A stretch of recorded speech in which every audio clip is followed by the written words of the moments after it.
माझे नाव चंद्रशेखर जगन्नाथ पाटील, राहणार माचला, तालुका चोपडा, जिल्हा जळगाव. आपण काय केलं, आधी सुरुवातीला केळीच्या खोडांची लागवड करून घेतली. सरी पाडली, बेड पाडले, बेडवरती लॅटरल टाकली. लॅटरल टाकल्यानंतर खोडांची लागवड केली. खोडांची लागवड केल्यानंतर 15 ते 20 दिवसामध्ये आपण त्याच्यावरती मल्चिंग पेपर अंथरून घेतला.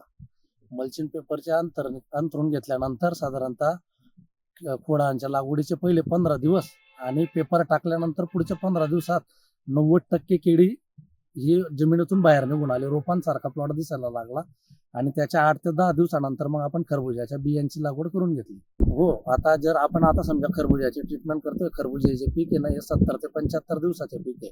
तोपर्यंत आपल्याला केळीला अतिरिक्त किंवा त्याच्या व्यतिरिक्त खर्च करायची गरज नाहीये.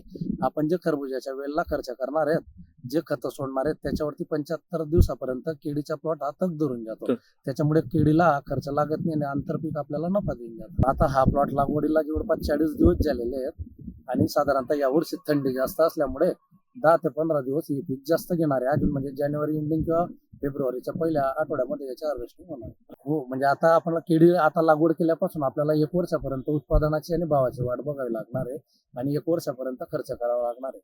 पण 75 दिवसामध्ये याला जर चांगला रेट मिळाला, जागेवरून व्यापारी माल घेऊन गेला, 20 ते 22 रुपये रेट आपण मागच्या वर्षी सेम असा प्लॉट घेतलेला होता.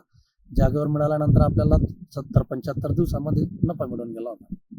माझे म्हणणं एकच आहे की आता शेवटी निसर्ग आणि त्याच्या व्यतिरिक्त सगळ्यात महत्वाचे म्हणजे व्यापार रेटमध्ये केळीमध्ये इतके चढ उतारून गेलेले आहेत की एका प्लॉटची जर हार्वेस्टिंग आली तर एका हार्वेस्टिंगमध्ये 3 रेट शेतकऱ्याला मिळत आहेत.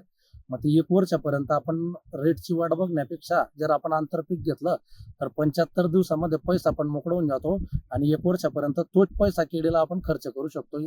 इतर इकडून तिकडून पैसा उभारण्याची गरज शेतकऱ्याला पडत नाही आणि साधारणतः चलन मोकळून जातं त्याच्या 75 दिवसामध्ये. आता रेट म्हणजे कुठे चालले गेले, 250 रुपयाची बॅग 1800 रुपयाला होऊन गेली. त्याच्यामुळे ते खतांचे भाव परवडतच नाही आणि या वेलवर्गीय पिकांना कसं आहे, एका एकरला 3 ते 4 किलोच खत आपल्याला समजा 4-5 दिवसात सोडायचे, त्याला खर्च पण कमी येतो आणि त्या खतांच्या संकटातून 70-80 दिवसात माणूस बाहेर निघून जातो.